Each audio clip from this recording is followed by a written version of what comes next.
Dust swirled in the air as a stagecoach pulled away from the depot in Dry Hollow, leaving behind a trail of disbelief and murmured judgment. Standing at the edge of the road was a woman in tattered boots, a sun-bleached skirt, and determination etched into the lines of her wind-burned face.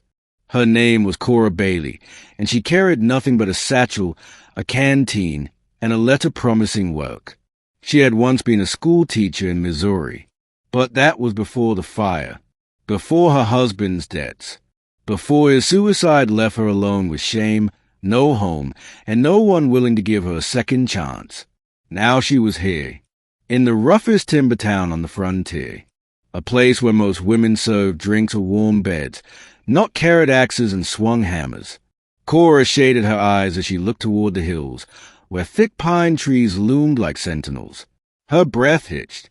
"I ain't strong, mister," she whispered to no one, "but I don't quit." Chapter 2. The Lumberjack. Beau Maddox had spent 10 years swinging an axe and sawing trees along the northern frontier. Broad-shouldered and quiet, he spoke only when necessary and lived alone in a cabin beyond Big Pine Ridge. They called him Beau Maddox because of his size, and because he didn't take kindly to people poking into his past. When the letter arrived from the lumber company asking him to train a new worker, he nearly threw it into the fire. But it had come with a note from his friend, the foreman. "She's different. Give her a chance." So when the woman stepped off the stage and made the long walk up the logging road to the yard, Beau saw her before she saw him.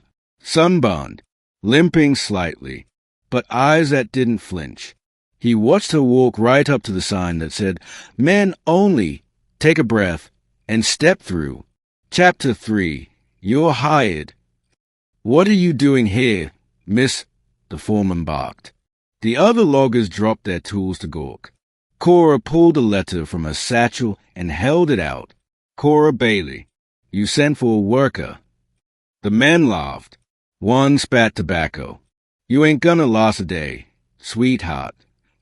She didn't flinch. Beau stepped forward. She came this far. Let her swing an axe. The foreman hesitated. "You vouching for her?" Beau looked into Cora's eyes. They were tired, bruised by life, but there was a fire in them no man had put there. "Yeah," he said. "She's hired." The men jeered. One muttered, "Bear's gone soft." Beau ignored them. "You ever use an axe?" he asked Cora. "No," she said, "but I'll learn fast." He handed her one and nodded toward the practice stump. "Then start with that."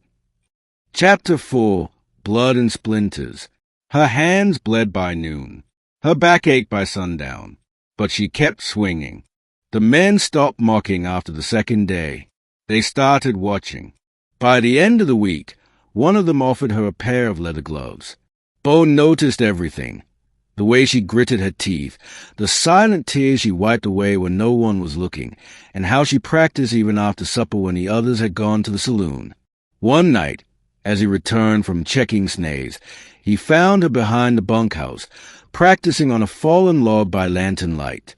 She was sweating, trembling. "You don't have to prove anything to them," he said quietly. She didn't stop. "I'm not. I'm proving it to myself." That night, he left a jar of salve by her bunk. She never said thank you, but she used it. Chapter 5. A storm, a tree, and a confession. 3 weeks into her training, a storm rolled down from the mountains. Rain pelted the roofs. Wind howled like demons. Beau was on patrol with Cora when a crack echoed like a rifle shot. A massive pine, uprooted by the wind, came crashing down. Cora screamed. Beau grabbed her, pulled her to the ground, and shielded her with his body as branches splintered around them. When the dust settled, they were both alive, but trapped under a thick branch across Beau's leg. He grimaced. "I can't move." Cora scrambled up, grabbed the axe, and began chopping. Wind and rain whipped her hair. Her arms were raw, but she didn't stop. Minutes passed. Then hours. At last, the branch gave way. Cora collapsed beside him, gasping. You'd have done the same for me." Beau looked at her for a long moment. Most folks would have run. She met his eyes. "I told you, I don't quit." Chapter 6 goes to the past. While Beau recovered, Cora tended the cabin, cooked, cleaned, and told him stories from her old life. "I lost everything," she said one night, sitting near the fire. "My school, my husband. Folks said I should find a lady's job. But all the ladies' jobs were gone." He watched the flames dance in her eyes. "I lost my wife 7 years ago. Fever took her and the baby. I came out here to forget." She nodded slowly. "You think we're broken, Beau?" He looked at her with something like admiration. "No, I think we've been through hell, but we're still standing." Their hands brushed. Neither pulled away. Chapter 7 Trouble rides into town. Dry Hollow wasn't a peaceful place, but it had been quiet for months, until Cora's old brother-in-law, Earl Radley, showed up. Tall, lean, cruel as sunburn. "You think you can run from what you owe, Cora?"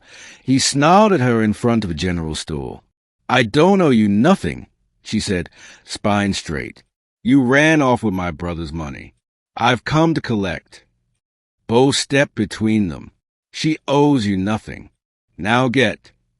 Earl spat at Beau's boots. "You her new man now? Fine. Maybe I'll settle this with Gunn." Beau's eyes went cold. "Anytime." Chapter 8 Showdown at sunrise. Earl showed up the next morning, spades jangling, hand on his pistol. The townsfolk lined the street. Cora stood behind Beau, lips trembling but her eyes never leaving Earl's face. "You don't have to do this," she whispered. "Yes, I do." The sheriff stepped forward. "No shooting in my town, boys." Beau handed him his pistol. "Then make it fair. No guns. Just fists." Earl grinned. "You're a damn fool." But Beau wasn't. The fight was brutal. Earl got in plenty of blows. But Beau was stronger, fueled by something deeper than anger, something like love. When Earl lay blooded in the date, Beau turned to Cora. "You never have to run again." Chapter 9 A cabin of their own. Weeks passed. The air grew cooler. The trees turned golden. Cora continued to work in the yard, now respected by the men. Beau walked again, though with a slight limp. He liked to say it gave him character. One afternoon, he came up behind her while she was splitting kindling. "You ever think of staying? Not just in the yard, but here." Cora turned slowly. "You offering me a job?" "No," he said softly. "I'm offering you a life." Her eyes welled. "I ain't strong, Beau." He stepped closer. "But you don't quit." She dropped the axe, threw her arms around him, and whispered, "Then I reckon I'm staying, Dut." Epilogue Redemption at Big Pine Ridge. The cabin was fuller now, warmth in the hearth, bread in the oven, and laughter echoing through pine-scented air. Beau and Cora carved a life out of broken pieces, stitching together sorrow, sweat, and slow-earned trust. There was still hardship. Storms still came. But they faced it side by side.